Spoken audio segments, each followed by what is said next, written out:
J'ai rencontré Molière au cœur de Paris, et pour la vie entière, il est plus mon ami. À pied, à cheval et en bateau, on brave la misère, mais quand on dresse les tréteaux, c'est enfin la lumière. Un pied de nez, un coup d'épée, et voilà Cyrano. Les bandits sont épouvantés, ils s'enfuient au galop. Du roi Soleil au mousquetaire, on applaudit Molière. Bravo, bravissimo, Molièrissimo. Approchez, approchez, nous allons vous conter du début à la fin l'histoire d'un baladin qui a fait le succès du théâtre français. Je m'appelle Quentin, le petit magicien. J'ai rencontré Molière et ses baladins. À la lueur des chandelles, je rêve tous les soirs que je suis Polichinelle, couronnée par la gloire. Après la battue qui voilà, c'est lui, c'est D'Artagnan. Un seul coup d'épée suffira pour chasser les brigands. Du roi Soleil au mousquetaire, on applaudit Molière. Bravo, bravissimo, Molièrissimo.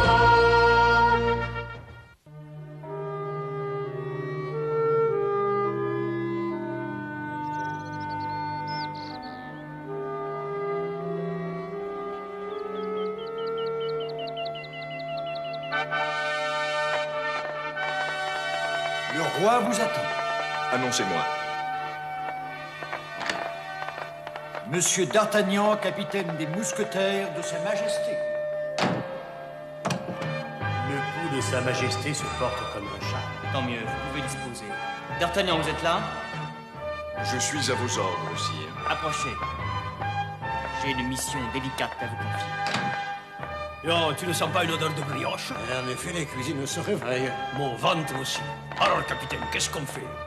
Alors à cheval et au galop. Et encore un bon déjeuner qui nous passe sous le nez. Vous pouvez approcher, madame.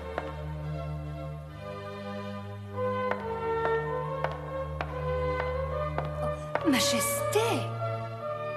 Oui, je sais, je devrais attendre que le premier gentilhomme vienne ouvrir les rideaux. Mais voyez-vous, je ne puis résister au plaisir de contempler votre beauté. Vous nous faites trop d'honneur.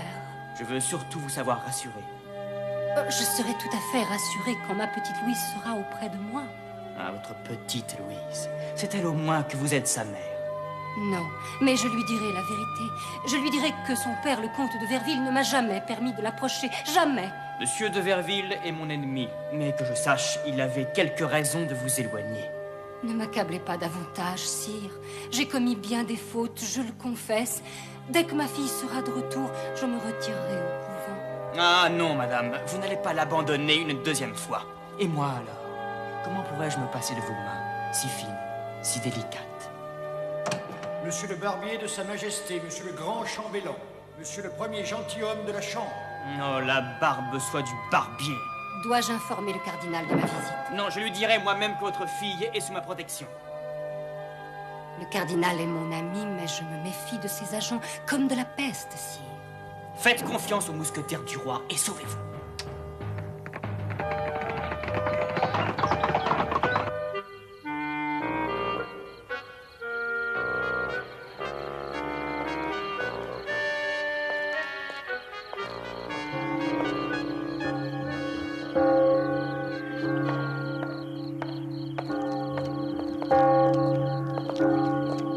Les religieux sont réveillés, c'est malin. J'aurais voulu t'y voir, imbécile.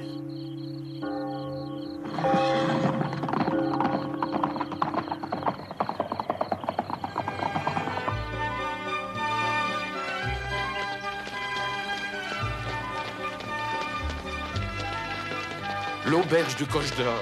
Tu te souviens, Madeleine, il y a 2 ans? Dieu sait qu'on en a rêvé. Oui, et ce jour-là, on avait soupé à la Belle Étoile. J'avais pêché dans le Rhône une carpe grosse comme ça. Oui, enfin, plutôt comme ça. Mais vous ne m'avez laissé que les arêtes. C'est normal. Un chef de théâtre doit avant tout savoir nourrir sa troupe. Eh bien, aujourd'hui, la troupe du prince de Conti a largement de quoi s'offrir à déjeuner.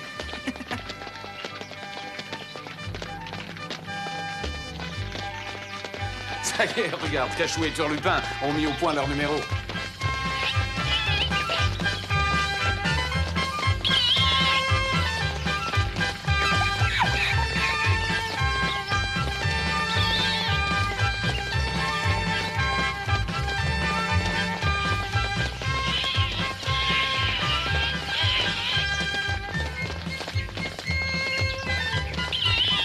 Je n'en reviens pas.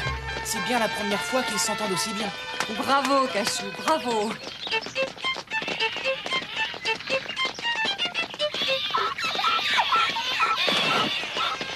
Turlupin! C'est ma faute, j'ai oublié de le féliciter, lui aussi. Ce n'est pas une raison. Il va me payer cher. Tu vas voir, tête de mule.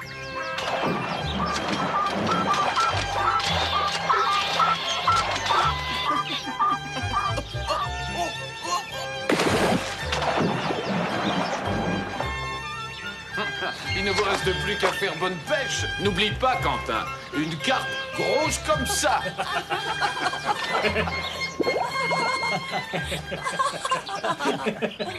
Ah ça, j'ai pas vu qui était dans le carrosse. Et les deux cavaliers, comment étaient-ils?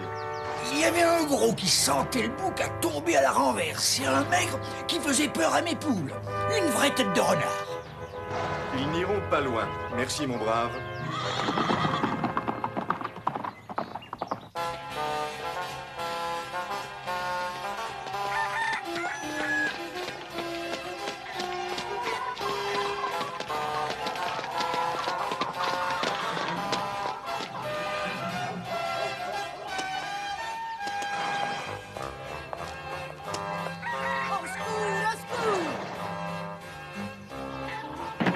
Au secours!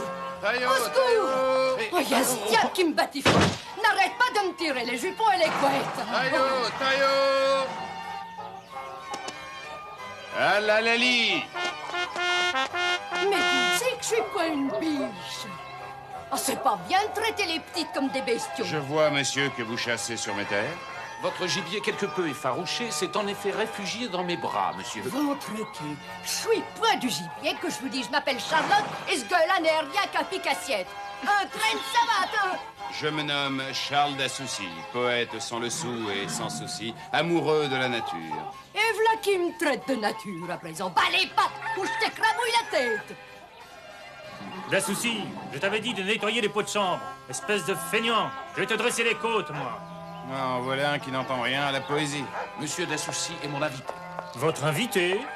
Parfaitement. Avant de descendre le Rhône jusqu'en Avignon, j'aimerais faire un succulent repas. Mais certainement. Monseigneur, à qui avons-nous l'honneur? Molière, comédien de Monsieur le Prince de Conti. Molière, c'est donc vous? Mais sais-tu, gros nigro, qu'on parle de lui de Lyon à Pézenas en passant par Narbonne? Ah oui? Allez, file à tes fourneaux. Et il a dit un succulent repas et bien arrosé. Vous voulez peut-être pas m'engager dans cette troupe? C'est ça, ma belle. Dans le rôle de la cruche. Oh. Mesdames, rien qu'à vous contempler, je retrouve le goût de la poésie. Si vous voulez bien me faire l'honneur de passer à table, vous me ferez, je crois, retrouver l'appétit.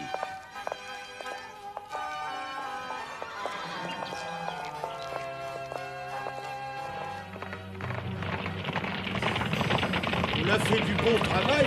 J'ai fait du bon travail. Pour la dernière fois, monsieur, je veux savoir où vous m'emmenez. Eh bien, puisque tu insistes, je te proposerai un petit manoir caché au fond d'une forêt où personne ne viendra te chercher. Tu y seras enfermé à triple tour. Te voilà satisfaite? Mon père me retrouvera. J'y compte bien, petite sotte. Tu n'as donc pas compris que je t'ai enlevé pour cette unique raison. Le comte de Verville doit se cacher quelque part en Espagne. Dès qu'il saura sa fille chérie en danger, il la courra. Pour vous tuer! Mais non, il t'aime trop, ce cher homme. Il viendra se livrer. Il me suppliera de te laisser la vie sauve. Mon père n'a jamais supplié personne. Et encore moins un rat de votre espèce. Allez-y. Giflez-moi. Je sens que ça vous brûle les doigts. En effet, si je n'étais pas un gentilhomme. Et combien Mazarin vous paie-t-il, monsieur le gentilhomme? Le cardinal ignore tout de mon plan, c'est beaucoup plus malin. Au dernier moment, je ferai monter les enchères.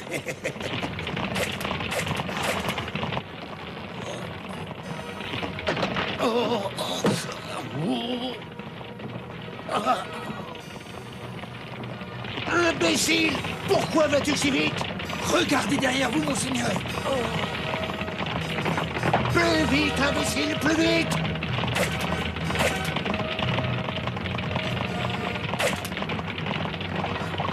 S'il nous rattrape, on n'en fera qu'une bouchée.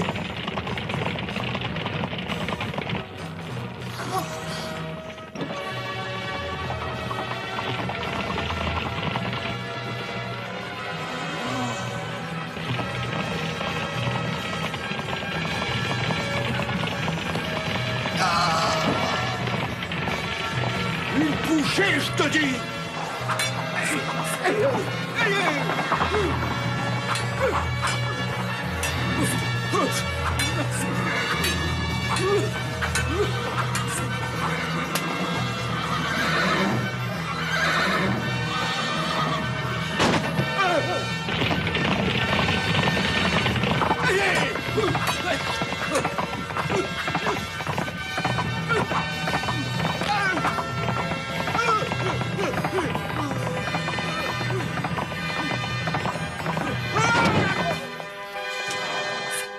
Monsieur Marche-Noir, au nom de la loi, je vous arrête.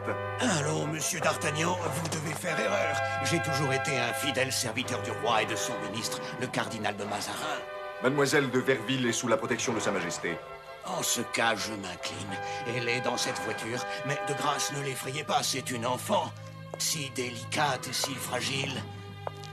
Mademoiselle de Verville, vous n'avez plus rien à craindre.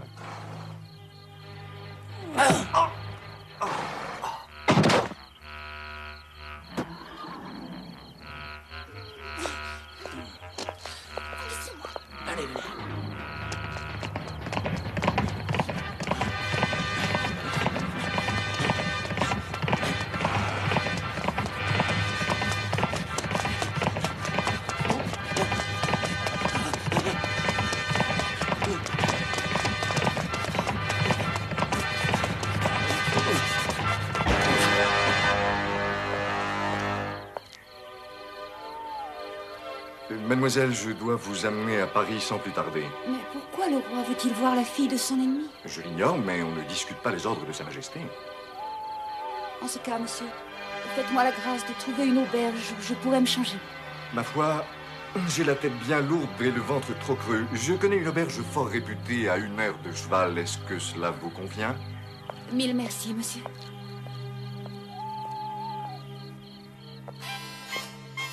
À propos, savez-vous où je vous ai cherché tantôt encore? Eh bien, Là, dans cette boutique où, dès le mois passé, votre cœur magnifique me promit de sa grâce une bague. Oh, une bague! Oh, elle a pas raison, c'est goût une marinette! Silence. Allons, Charlotte. oh, j'entends. La matoise. Oh, la matoise, qu'il a dit le gros nez! Ah, mais pour sûr qu'elle est matoise, cette marinette! On te la comprend, va! Quelle sotte, mon Dieu, mais quelle sotte! Mais non, Thérèse, c'est toi qui es sotte. Charlotte aime le théâtre et elle l'exprime tout haut. Eh bien, qu'attends-tu pour l'engager? Moi, je vais prendre l'air. Tu viens, Catherine?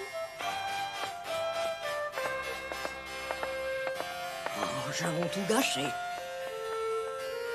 Espèce d'andouille, file à la cuisine. On n'interrompt pas un grand comédien comme Molière. Molière, mon ami, Molière. Charlotte n'a rien gâché du tout et nous devons partir de toute façon. Quentin, tu peux moucher les chandelles.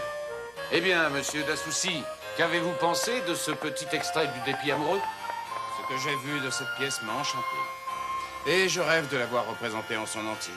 Mais hélas, un poète de foire de mon acabit est condamné à rêver. Je vous emmène, monsieur, vous et vos rêves. Vous resterez parmi nous tant qu'il vous plaira. Quentin, tu sais danser la gigue? Oui, monsieur, mais à ma manière.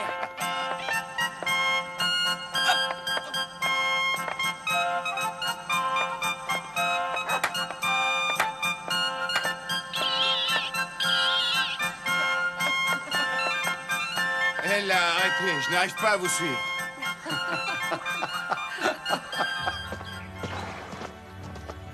Impossible de trouver nos chevaux. Qu'est-ce qu'on va faire? Eh bien, vous rentrerez à pied. Mais où allez-vous, Marche Noire? À Paris. Faut être coché. Attendez-vous, attendez-vous! on va pas courir, marche noire! Ça alors, une petite comtesse. Oh ben ça alors. Trouve-lui des habits propres et sois gentil avec elle. Mademoiselle de Verville a connu toutes sortes d'émotions. Mais j'avoue que les habits de ma nièce, une petite paysanne. Oh, mais ça ne me gêne pas du tout. Allons, messieurs, à table. Madoué, c'est la journée des émotions, des comédiens, des mousquetaires. Et puis une vraie comtesse. Des comédiens, tu dis? Molière, retiens bien ce nom. Même qui va peut-être m'engager dans sa troupe, dans ce rôle de Marinette. Tu dis qu'ils sont partis il y a longtemps? Oh non! À cette heure, doivent descendre le rôle en bateau. Dépêche-toi de me donner des habits, j'ai froid. La petite comtesse a fini de se changer. Elle arrive. Et ce Quentin dont tu me parles, tu l'as trouvé sympathique? Oh oui, da! Un déluré qui lance la gigue sur les mains. Tu sais ce qui me ferait plaisir, Charlotte? C'est que tu me racontes un peu la pièce qu'il répétait. Oh, bah c'est que j'ai point tous les rôles dans ma tête. La Marinette, elle veut une bague.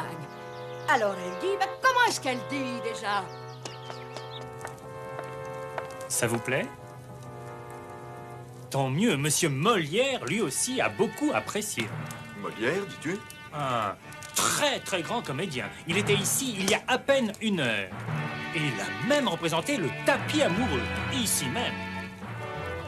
Petite comtesse, je l'avons cherché partout, elle s'est envolée. À cheval. Oh mon Dieu, pourvu que je les retrouve.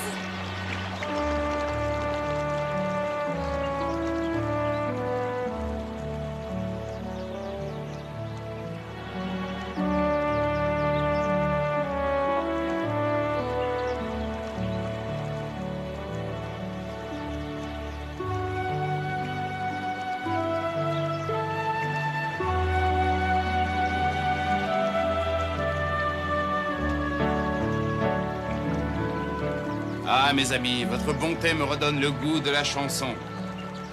Écoutez ces quelques vers que j'ai mis en musique. Il est bon de trouver des amis en aussi douce compagnie, exempt de soins et d'embarras, jamais plus gueux ne fut plus gras. Oh, bah, regardez là-bas, dans la barque. Mon Dieu, la pauvre enfant, elle va chavirer. Mais c'est Louise. Regardez, là-bas, vous voyez les mousquetaires? Ils suivent la berge pour pouvoir l'attraper.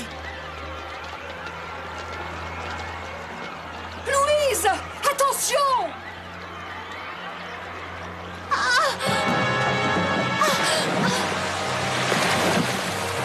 Mettez le bateau en panne, vite! Non, continuez jusqu'en Avignon. Et occupez-vous des mousquetaires. Vous savez bien que je nage comme une carpe.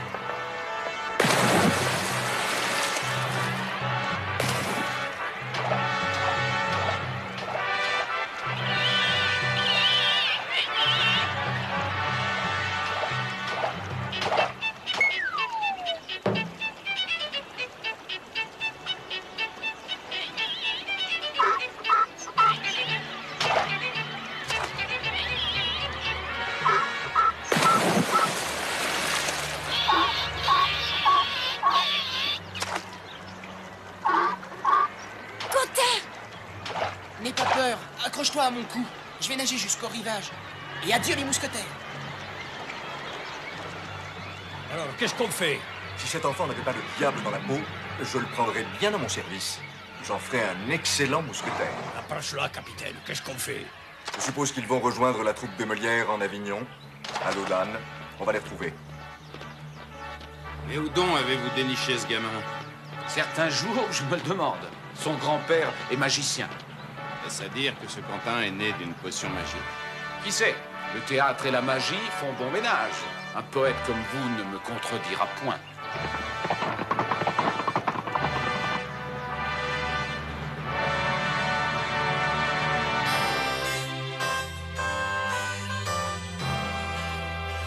En Avignon, la troupe des comédiens du Prince de Conti au grand complet donna une nouvelle représentation de l'étourdi.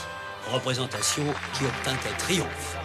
Dans la salle, D'Artagnan et ses mousquetaires ne purent s'empêcher d'applaudir, mais ils furent bien dépités de constater que Quentin n'était pas là pour moucher les chandelles.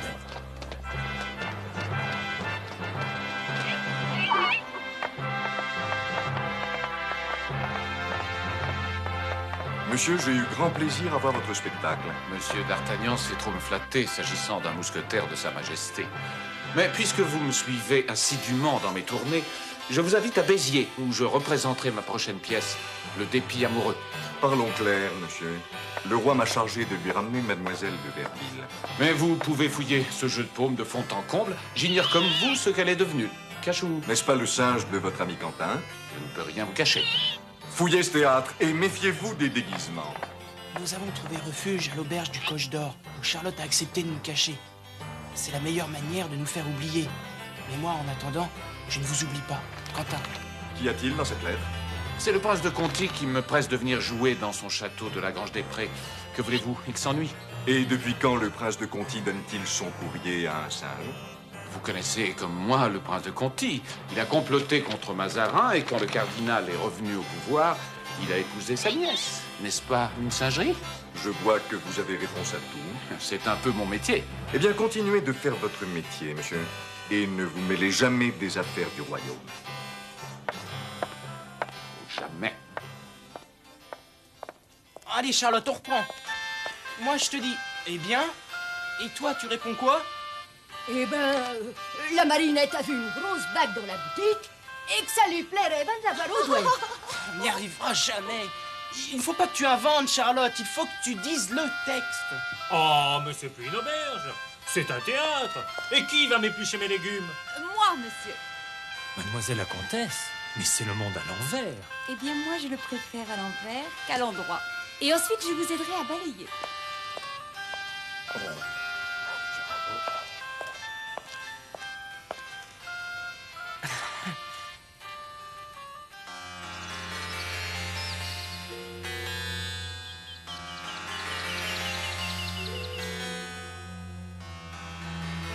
Marche Noire, vous n'êtes qu'un imbécile. Mais je vous jure, Éminence, je croyais bien faire en enlevant cette petite fille. D'Artagnan est revenu bredouille et le roi est furieux. Je la retrouverai, elle et ce maudit Quentin. Ah non, crétino, je vous interdis de vous occuper de cette affaire, sinon je vous jette en prison. Allez, disparaissez. Mais...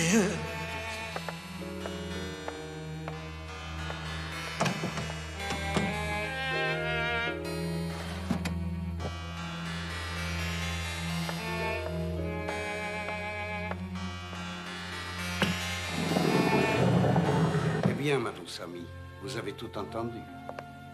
J'ai entendu que je ne pouvais me fier à personne, ni au roi, ni à vous. Mais non, patience. On la retrouvera, votre petite fille. D'ailleurs, pour vous faire patienter, j'ai décidé de vous offrir un petit cadeau. Un petit cadeau?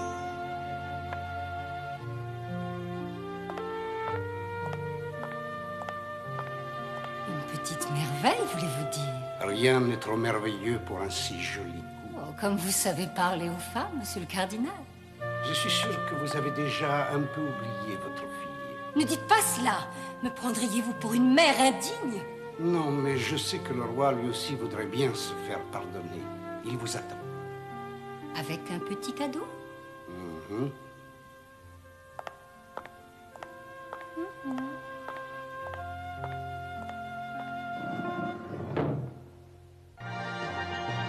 J'ai rencontré Molière au cœur de Paris. Et pour la vie entière, il est vu mon ami. À pied, à cheval et en bateau, on brave la misère. Mais quand on dresse les tréteaux, c'est enfin la lumière. Un pied donné, un coup d'épée, et voilà Cyrano. Les bandits sont épouvantés, ils s'enfuient au galop. Du roi Soleil au mousquetaire, on applaudit Molière. Bravo, bravissimo, Molièrissimo. Approchez, approchez, nous allons vous conter du début à la fin l'histoire d'un baladin qui a fait le succès du théâtre français. Je m'appelle Quentin, le petit magicien. J'ai rencontré Molière et ses baladins. À la lueur des chandelles, je rêve tous les soirs que je suis Polichinelle, couronnée par la gloire. Après la battue qui voilà, c'est lui, c'est D'Artagnan. Un seul coup d'épée suffira pour chasser les brigands. Du roi Soleil au mousquetaire, on applaudit Molière. bravo, bravissimo, Molierissimo.